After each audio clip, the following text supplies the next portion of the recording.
नमस्कार दोस्तों, super genius competition classes में एक बार आपका स्वागत करते हैं।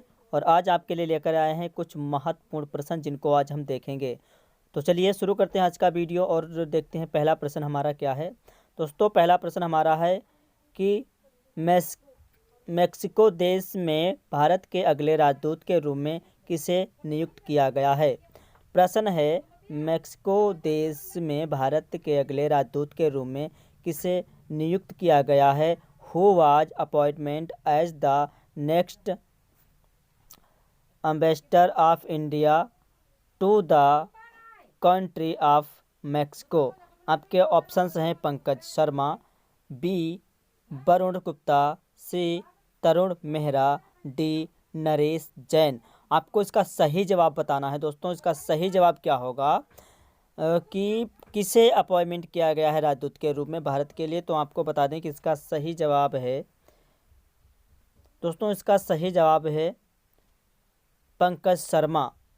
विकल्प ए सही जवाब है। पंकज शर्मा जो हैं इन्हें भारत के राजदूत के रूप में नियुक्त किया गया है। और बता दें कि पंकज शर्मा वर्ष 1989 बैच के आईपीएस अधिकारी हैं जो कि नाइजीरिया, ऑस्ट्रेलिया जैसे देशों के भी भारत के राजदूत के रूप में कार्य कर चुके हैं। पंकज शर्मा वर्तमान में निशस्त्रीकरण पर संयुक्त राष्ट्र सम्मेलन जिनेवा में भी स्थायी प्रतिनिधि के रूप में नियुक्त किए गए थे, जिन्हें भारत के अगले राजदूत के रूप में नियुक्त किया गया है। आइए बढ़ते हैं अगले प्रश्न की तरफ जो आपकी स्क्रीन पे है। अगला प्रश्न है हमारा है, ब्रिटिश देश के न्यू डेवलपमेंट बैंक का चौथा नया स्तंभ कौन सा देश बना है। जहाँ दोस्तों प्रश्न है, BRICS देश के न्यू डेवलपमेंट बैंक का चौथा स्तंभ बैंक का चौथा नया सदस्य कौन सा देश बना है। तो आपके ऑप्शंस हैं, ए चीन, बी रूस, सी मिस्र, डी जापान। आपको सही जवाब देना है। दोस्तों इसका सही जवाब क्या होगा, प्रश्न को कई बार ध्यान से पढ़ेंगे, उसको सही से देखेंगे क्योंकि कुछ महत्वपूर्ण प्रश्न हैं जो परीक्षाओं में बहुत ही उपयोगी साबित होने वाले हैं। आपके ऑप्शन ए चीन, बी रूस, सी मिस्र, डी जापान है। तो इसका सही विकल्प क्या होगा आपको बताना है दोस्तों। तो आपको बता दें कि इसका सही विकल्प सी होगा। विकल्प सी इसका सही जवाब होगा। विकल्प सी इसका सही जवाब है। मिक्स देश के न्यू डेवलपमेंट बैंक का चौथा स्तंभ नया सदस्य देश मिस्र बना है। और इसके बारे में आपको कुछ और बताते चलें कि मिक्स न्यू डेवलपमेंट बैंक एक बहुपक्षीय बैंक है जिसे ब्राज़ील, रूस, चीन, भारत और दक्षिण अफ्रीका द्वारा संबद्ध विकास और बुनियादी ढांचा तैयार करने के लिए बनाया गया है। इसका मुख्यालय शंघाई में है और इसकी स्थापना सन 2014 में की गई थी। दोस्तों बहुत महत्वोपयोगी प्रश्न हैं, कॉपी कलम लेकर के बैठेंगे और प्रश्नों को नोट करते जाएंगे। अब बढ़ते हैं हम अपने अगले प्रश्न की तरफ। आपको बता दें अगला प्रश्न हमारा है कि 100 टेस्ट विकेट लेने वाले सबसे तेज भारतीय कीपर कौन बने हैं। जी हाँ दोस्तों, बहुत ही बढ़िया प्रश्न है। 100 टेस्ट विकेट लेने वाले सबसे तेज भारतीय विकेट कीपर किसे बनाया गया है। आपके विकल्प हैं महेंद्र सिंह धोनी, बी सचिन तेंदुलकर, सी ऋषभ पंत, डी विराट कोहली। बहुत ही आसान सा सवाल है और आपको सही जवाब देना है। इसका सही जवाब क्या होगा, तो आपको बता दूं कि 100 टेस्ट विकेट लेने वाले सबसे तेज भारतीय कीपर के सूची में ऋषभ पंत का नाम आता है। दोस्तों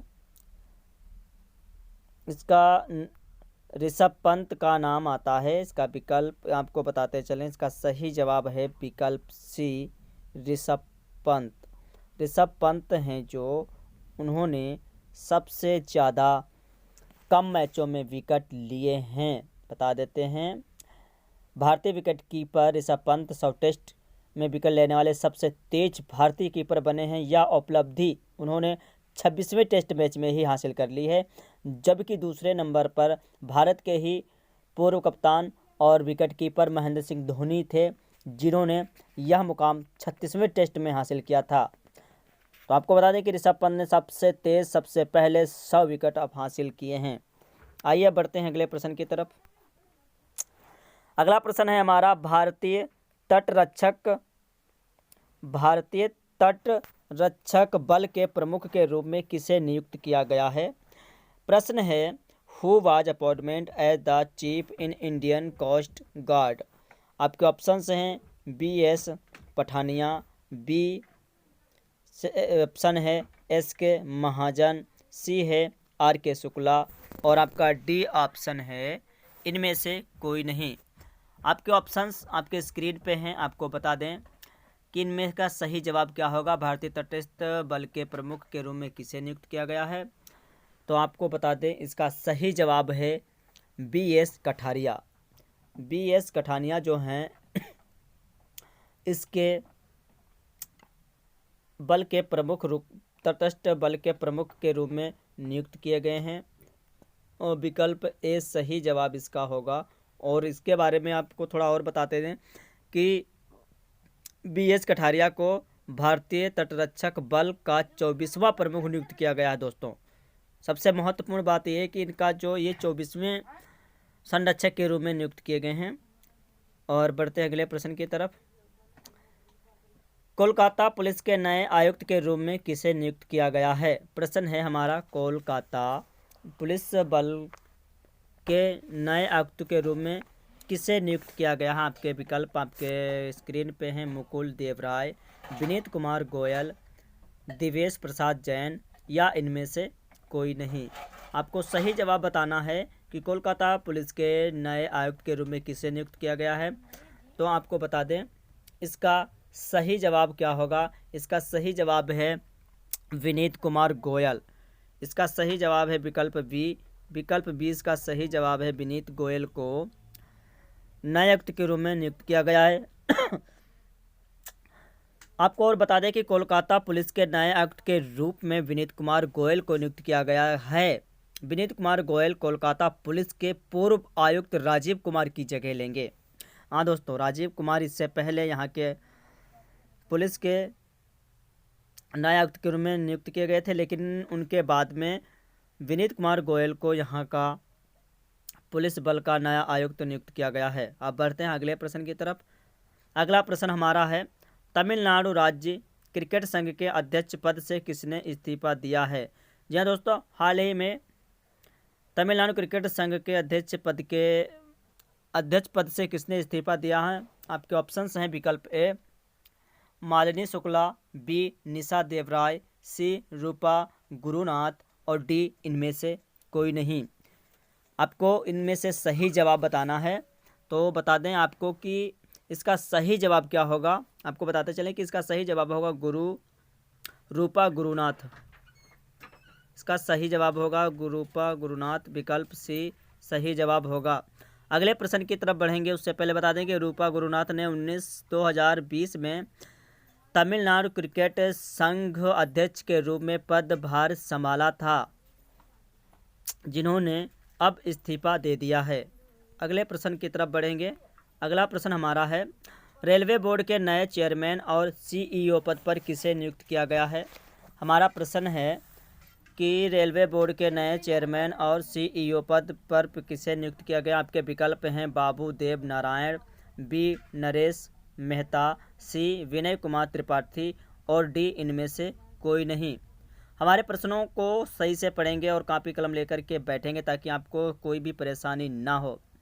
विकल्प हैं बाबू देव नारायण, नरेश मेहता, विनय कुमार त्रिपाठी, इनमें से कोई नहीं। प्रश्न है रेलवे बोर्ड के नए चेयरमैन और सीईओ पद पर किसे नियुक्त किया गया है? तो बता दें इसका सही जवाब क्या है। इसका सही जवाब है विकल्प डी विनय कुमार त्रिपाठी को चेयरमैन के रूप में नियुक्त किया गया था। विकल्प डी सही भी है। टाइपिंग में कुछ दिक्कत हो गई दोस्तों। विकल्प डी इसका सही जवाब होगा। और आपको बता दें इनके बारे में कि विनय त्रिपाठी पूर्व चेयरमैन और सीईओ सुनील शर्मा की जगह लेंगे। विनय कुमार उत्तर पूर्व रेलवे गोरखपुर के निदेशक के तौर पर भी अपनी सेवाएं दे चुके हैं। उनकी रेलवे में नियुक्ति उत्तरी रेलवे में असिस्टेंट इलेक्ट्रॉनिक इंजीनियर के तौर पे की जा रही है। तो अब बढ़ेंगे अगले सवाल की तरफ। हमारा अगला सवाल है किस देश की एकालेरिना रेनगोल्ड ने ITF टेनिस में महिला एकल का खिताब जीता है? हमारा प्रश्न है किस देश की एकालेरिन रोनाल्डो ने ITF टेनिस में महिला एकल का खिताब जीता है? आपके विकल्प हैं ए वियतनाम, बी चीन, सी जापान, डी रूस। तो बताएं कि आपका इसका सही जवाब क्या होगा। इसका सही जवाब विकल्प डी है, रूस की वो महिला थी जिन्होंने यह खिताब जीता है। बढ़ेंगे अगले प्रश्न की तरफ। अगला प्रश्न है हमारा, ब्रिटेन की महारानी ने किसे member of Order of the British Empire बनाया है? प्रश्न है, ब्रिटेन की महारानी ने किसे member of Order of the British Empire बनाया है? विकल्प हैं हीरोइन सोल्डाई, विलोंसी जेवरिन, एम्मा रादुकानु, सी इनमें से कोई नहीं। आपके प्रश्न आपका स्क्रीन पे, इसका सही जवाब आपको कमेंट बॉक्स में देना है। ब्रिटेन की महारानी ने किसे member of Order of the British Empire बनाया है? तो जल्दी करें, आपको बताना है इसका सही जवाब क्या होगा। दोस्तों मैं बता देता हूँ, इसका सही जवाब होगा विकल्प डी, एम्मा रादुकानु को ब्रिटिश की महारानी ने member of Order of the British के रूप में बनाया है। इन्होंने 53 साल बाद यह खिताब जीता है। दोस्तों विकल्प डी सही जवाब है, विकल्प डी सही जवाब है। इन्होंने 53 वर्ष के बाद में यह खिताब जीता है, इसीलिए इन्हें ब्रिटेन की महारानी ने member of Order of the British Empire बनाया है। देखते हैं अगला प्रश्न हमारा कौन सा होगा। अगला प्रश्न है हमारा, किस राज्य की हाई कोर्ट देश की पहली पेपरलेस अदालत बनी है? किस राज्य की हाई कोर्ट देश की पहली पेपरलेस अदालत बनी है? तो आपको बताना है, option A Uttar Pradesh, option B Rajasthan, option C Kerala और ऑप्शन डी पंजाब। आपको सही जवाब हमारे कमेंट बॉक्स में देना है कि इसका सही जवाब क्या हो सकता है। सवाल है किस राज्य की हाई कोर्ट देश की पहली पेपरलेस अदालत बनी है? जी हाँ, यहाँ पे पेपर का प्रयोग नहीं किया जाता है, नहीं किया जाएगा, पेपरलेस अदालत बनी है। तो इसका सही जवाब है दोस्तों केरल। इसका सही जवाब है केरल, विकल्प सी सही जवाब होगा। आपको बता दें इसका सही जवाब है केरल, विकल्प सी जवाब सही जवाब होगा। आपको बता दें कि केरल राज्य की हाई कोर्ट देश की पहली पेपरलेस आधारित अदालत बनाई गई है, जिसका उद्घाटन जस्टिस डीवाई चंद्रचूड़ ने किया है। आप पढ़ेंगे अगले प्रश्न की तरफ। अगला प्रश्न हमारा क्या होगा? अगला प्रश्न है हमारा, इस्पात मंत्रालय में सचिव के रूप में किसे नियुक्त किया गया है? दोस्तों सवाल है, इस्पात मंत्रालय में सचिव के रूप में किसे नियुक्त किया गया है? आपके विकल्प हैं संजय कुमार सिंह, विनीत कुमार शुक्ला, विपिन ठाकुर या इनमें से कोई नहीं। आपको विकल्प बताने हैं कौन सा सही जवाब इसका होगा। इस्पात मंत्रालय में सचिव के रूप में किसे नियुक्त किया गया है? तो आपको बता दें कि इसका सही जवाब होगा विकल्प ए। इसका सही जवाब है विकल्प ए, संजय सिंह को इस्पात मंत्रालय में सचिव के रूप में नियुक्त किया गया है दोस्तों। और अब बढ़ेंगे अगले प्रश्न की तरफ जो आपके स्क्रीन पे है। हमारा प्रश्न है, किसे प्रतिष्ठा KBI सम्मान से सम्मानित किया गया है? प्रश्न है, किसे प्रतिष्ठा KBE सम्मान से सम्मानित किया गया है? आपके विकल्प हैं विजय खन्ना, बी नीरज खैन, सी अजय कुमार कक्कड़, डी इनमें से कोई नहीं। आपको विकल्प 4 विकल्पों में से सही विकल्प चुनना है। उसका सही जवाब क्या होगा? बता दें कि इसका सही जवाब है विकल्प सी। इसका सही जवाब है विकल्प सी, अजय कुमार कक्कड़ को प्रतिष्ठा KBE सम्मान से सम्मानित किया गया है। विकल्प सी सही है, अजय कुमार कक्कड़ को KBE सम्मान से सम्मानित किया गया है। अब देखेंगे हमारा अगला जो प्रश्न है वो क्या है। अगला प्रश्न है, किसे ऑर्डर ऑफ द गादर के सदस्य के रूप में नियुक्त किया गया है? आपको सवाल एक बार फिर दोहरा देते हैं कि किसे ऑर्डर ऑफ द गार्डर के सदस्य के रूप में नियुक्त किया गया है। आपके विकल्प है टोनी ब्लेयर, अगला है डचेस ऑफ कॉर्नवाल, सी है बैरोनेस असोम और डी है उपरोक्त सभी। आपको सही विकल्प के रूप में जवाब देना है। सही विकल्प इसका क्या हो सकता है? किसे ऑर्डर ऑफ द गार्डर के सदस्य के रूप में नियुक्त किया गया है? तो बता दें कि इसके सभी सदस्यों को ऑर्डर ऑफ द गार्ड के सदस्य के रूप में नियुक्त किया गया है टोनी ब्लेयर और डचेस ऑफ कॉर्नवाल और बैरोनेस आमोस, सभी लोगों को नियुक्त किया गया। तो इसका विकल्प डी सही होगा। सही जवाब इसका दोस्तों क्या होगा? इसका सही जवाब जो है विकल्प डी सही है। जी हाँ, इसका सही जवाब जो है विकल्प डी सही जवाब है दोस्तों। इसका सही जवाब जो है विकल्प डी सही है, विकल्प डी सही जवाब होगा। अब बढ़ेंगे हम अगले प्रश्न की तरफ जो आपके स्क्रीन पे है कि अभ्यास मिलन 2022 की मेज़बानी कौन सा देश करेगा? जी हाँ, आपको बता दें कि प्रश्न बहुत महत्वपूर्ण क्वेश्चन है जो 2022 की परीक्षाओं में बहुत उपयोगी होंगे।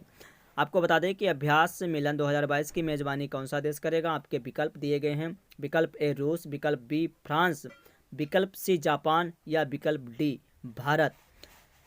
कौन सा देश है जो अभ्यास मिलन 2022 की मेज़बानी करेगा? आपको इसका सही जवाब क्या होगा बताना होगा। हम आपको बता देते हैं इसका सही जवाब है डी, भारत जो है अभ्यास मिलन 2022 की मेज़बानी करेगा। विकल्प डी सही जवाब होगा। और आपको बताते चलें इसी से संबंधित कुछ और महत्वपूर्ण चीज़ें हैं। भारत में 25 फरवरी 2022 से विशाखापट्टनम में अभ्यास मिलन 2022 की मेज़बानी का जिम्मा भारत को मिला है। इसमें कुल 46 देश हिस्सा लेंगे। इसका मुख्य उद्देश्य है सौहार्द, सामंजस्य और सहयोग प्रदान करना। इसी पे आधारित है ये। तो महत्वपूर्ण प्रश्न है 2022 की परीक्षाओं के लिए, इसको ध्यान में रखेंगे। और फिर बढ़ते हैं अगले प्रश्न की तरफ। अगला प्रश्न हमारा है विश्व का सबसे तेज उड़ने वाला इलेक्ट्रिक प्लेन किस कंपनी ने बनाया है? बहुत ही महत्वपूर्ण प्रश्न है। विश्व का सबसे तेज उड़ने वाला इलेक्ट्रिक प्लेन किस कंपनी ने बनाया है? आपके विकल्प है ए फरारी, बी टाटा मोटर्स, सी रोल्स रॉयल्स, सी और डी इनमें से कोई नहीं। इसका सही विकल्प क्या हो सकता है दोस्तों? आपको बता दें कि बहुत ही महत्वपूर्ण ये भी क्वेश्चन है, तो आपको बता दें सही विकल्प इसका होगा विकल्प सी सही विकल्प होगा। इसका विकल्प सी विकल्प बिल्कुल सही है दोस्तों। विकल्प सी इसका सही जवाब है।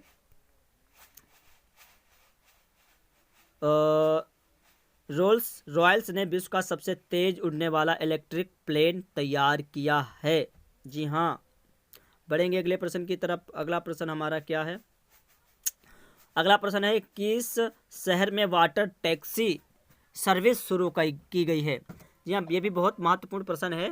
किस शहर में वाटर टैक्सी सर्विस शुरू की गई है? इसके ऑप्शंस हैं पटना, बी उड़ीसा, सी हैदराबाद, डी मुंबई। बहुत ही बढ़िया प्रश्न है, इसको ध्यान में रखते चलेंगे, परीक्षाओं में ये भी उपयोगी हो सकता है।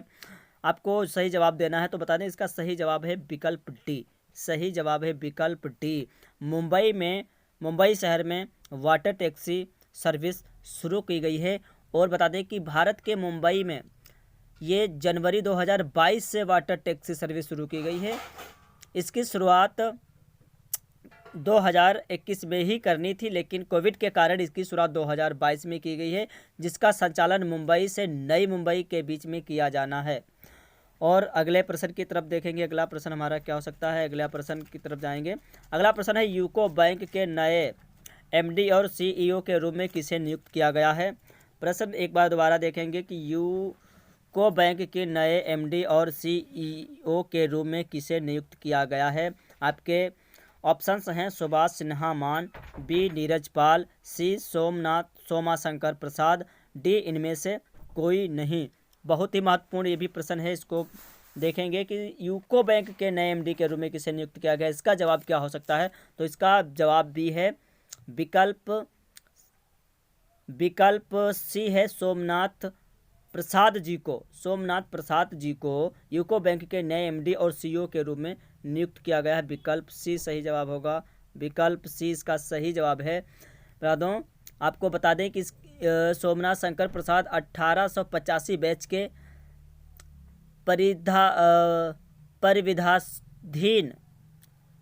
परिविधाधीन अधिकारी हैं, जिन्हें बैंक उद्योग में 35 से अधिक वर्षों का अनुभव भी है। वह 2013 से अक्टूबर 2014 तक एसबीआई बैंक फंड के प्रबंधक निदेशक और सीईओ भी रह चुके हैं। इसीलिए उन्हें इतनी बड़ी जिम्मेदारी सौंपी गई है कि यूको बैंक के नए एमडी और सीईओ के रूप में उन्हें नियुक्त किया गया है।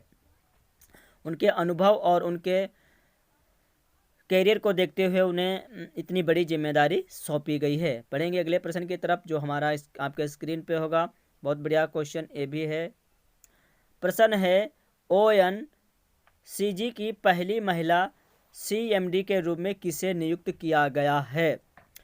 ओएनजीसी की पहली महिला सीएमडी के रूप में किसे नियुक्त किया गया है? आपके विकल्प हैं दामिनी अय्यर, सी सुजाता सेन, डी अलका मित्तल, सी अलका मित्तल और डी नेहा मित्तल हैं। आपके ऑप्शंस हैं दामिनी अय्यर, सुजाता सेन, अलका मित्तल और नेहा मित्तल। आपको सही विकल्प चुनना है। आपका सही विकल्प होगा अलका मित्तल। अलका मित्तल को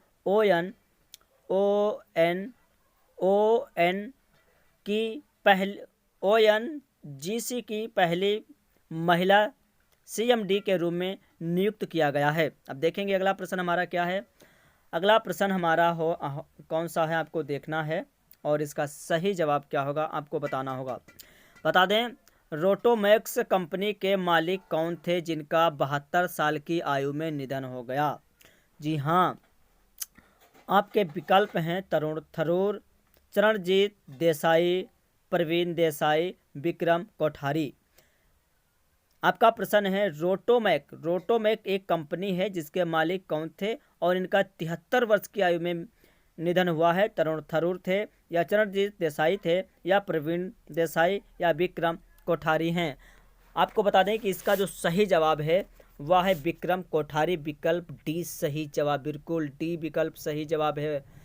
तो इसका सही जवाब विकल्प डी है। और आपको बता दें कि विक्रम कोठारी ने 1995 में शुरुआत की थी इस कंपनी की, जिन्होंने सिर्फ एक पेन बनाया था और अपनी कड़ी मेहनत लगन के साथ इन्होंने 10 वर्षों की मेहनत के बाद इस कंपनी को 100 करोड़ की कीमत तक पहुंचा दिया है। तो उनकी कड़ी मेहनत और कड़ी मशक्क़त के बाद इन्होंने कंपनी को 100 करोड़ की कंपनी बनाया है। जिन्होंने एक पेन से शुरुआत की थी और 100 करोड़ तक पहुंचाया है। तो सोचिए दोस्तों कितनी मेहनत की होगी इन्होंने। देखेंगे हम अगले प्रश्न की तरफ। और आपको बता दें अगला प्रश्न है कि दक्षिणी ध्रुव पर अकेले पहुंचने वाली पहली अश्वेत महिला कौन बनी? बहुत ही महत्वपूर्ण क्वेश्चन ये भी है कि दक्षिणी ध्रुव पर अकेले पहुंचने वाली पहली अश्वेत महिला कौन बनी? आपके विकल्प हैं हरप्रीत चंडी, गीता चौहान, दामिनी चंचलानी या इनमें से कोई नहीं। आपके विकल्प आपके स्क्रीन पे हैं। एक बार फिर से आपको बता दें कि हरप्रीत चंडी, गीता चौहान, दामिनी चंचलानी या इनमें से कोई नहीं। ऐसी कौन सी महिला है इनमें से जिन्होंने दक्षिणी ध्रुव पर अकेले ही पहुंचने का काम किया है और वो भी अश्वेत महिला हैं? तो आपको बता दें इसका भी विकल्प जो है, इसका सही विकल्प है हरप्रीत चंडी। विकल्प ए सही है, विकल्प एक सही है। हरप्रीत चंडी जो हैं सबसे पहले दक्षिणी ध्रुव पर अकेले पहुंची हैं और इन्होंने 32 वर्ष की आयु में यह कारनामा किया है। यह भारतीय मूल की अधिकारी भी हैं जो फिजियोथेरेपिस्ट भी हैं। दक्षिणी ध्रुव पर अकेले पहुंची हैं, ये पहली अश्वेत महिला हैं। इस दौरान इन्होंने 40 दिन का सफ़र किया है और लगभग 700 मील इन्होंने यात्रा की है। यह यात्रा पूरी की है, 700 मील यात्रा की है, 40 दिनों में इन्होंने पूरी की है। और ये भारतीय मूल की पहली ऐसी महिला अश्वेत महिला हैं जो दक्षिणी ध्रुव पर पहुंची हैं। दोस्तों इसी तरह से और भी महत्वपूर्ण प्रश्नों को जानने के लिए, सीखने के लिए हमारे यूट्यूब चैनल पे बने रहिए। लाइक सब्सक्राइब करें, शेयर करें ताकि हम आप लोगों के लिए अच्छे से अच्छे वीडियो लाते रहें और सही सटीक जानकारी आपको देते रहें। ये 2022 में पूछे जाने वाले महत्वपूर्ण प्रश्न हैं जिन्हें आप सही तरीके से अध्ययन करेंगे और देखते रहेंगे, ताकि कोई भी दिक्कत आती है तो हमें कमेंट बॉक्स में या हमारे व्हाट्सएप नंबर पे कमेंट करेंगे। अगर आपका कोई डाउट है तो आपका डाउट भी क्लियर किया जाएगा। इसका विकल्प। तब तक के लिए दोस्तों नमस्कार, जय हिंद।